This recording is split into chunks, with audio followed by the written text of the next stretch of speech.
শহীদ নূরের বোন, শহীদ নূরের বাবা হিসেবে অনেক সুন্দর ছিল দেখতে।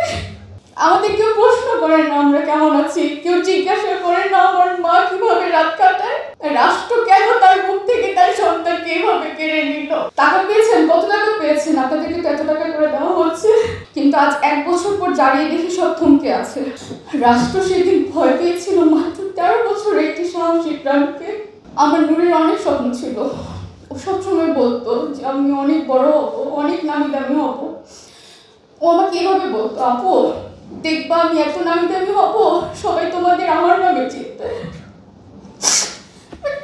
বাস্তবে এখন আমাদেরকে শহীদ নূরের বোন, শহীদ নূরের বাবা হিসেবে চিনে।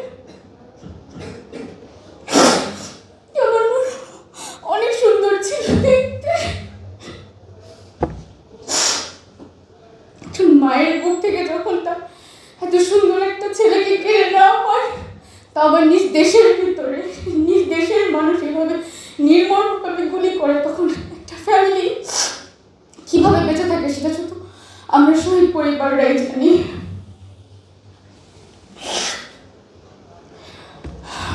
গত বছর জুলাই শুধু আমার নূর না, আমার নূর সহ আরো শত শত মায়ের বুক খালি হয়েছে।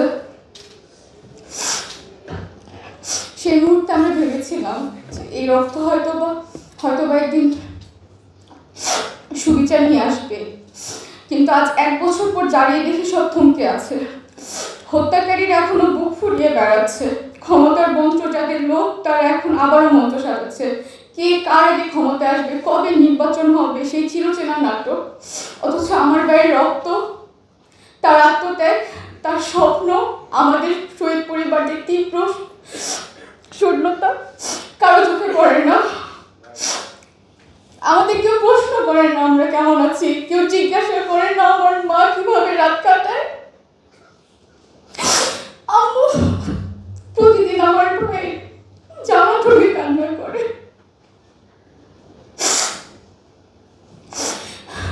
কেউ আমার বাবার মুখটা দেখে না, যে বাবা তার সন্তানের কবরের পাশে দাঁড়িয়ে বোঝার চেষ্টা করে রাষ্ট্র কেন তার মুখ থেকে তার সন্তানকে এভাবে কেড়ে নিল।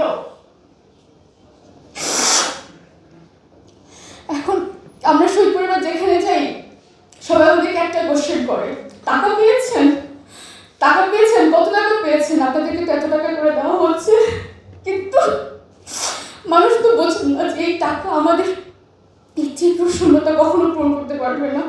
টাকা কেন, আমাদের যদি পুরো পৃথিবী লিখে দেওয়া হয়, এমন 10টা পৃথিবীও যদি লিখে দেওয়া হয়, আমাদের এই শূন্যতা কখনো পূরণ হবে না।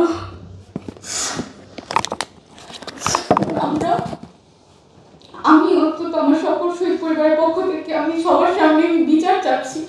1 বছর হয়ে যাচ্ছে, আমরা কোনো বিচার দেখতে পাচ্ছি না। আমরা জুলাই সনদ নিয়ে কাউকে কথা বলতে দেখছি না কেন? আমাদের যে প্রাণগুলো এইভাবে ঝরে গেল, এগুলো কি ক্ষমতার যে নাটকগুলো হচ্ছে এটা দেখার জন্য আমরা শহীদ পরিবার আমাদের সন্তানদের হারিয়েছি? আমরা চাই একটি সুষ্ঠু বিচার। আমরা চাই যাদের আদেশে গুলি করা হয়েছিল, যাদের আদেশে নিষ্পাপ প্রাণগুলো এভাবে ঝরে পড়ছে, তাদের বিচার আমরা চাই। আমরা চাই রাষ্ট্র যেন মাথা নিচু করে স্বীকার করে যে তারা ভুল করেছে।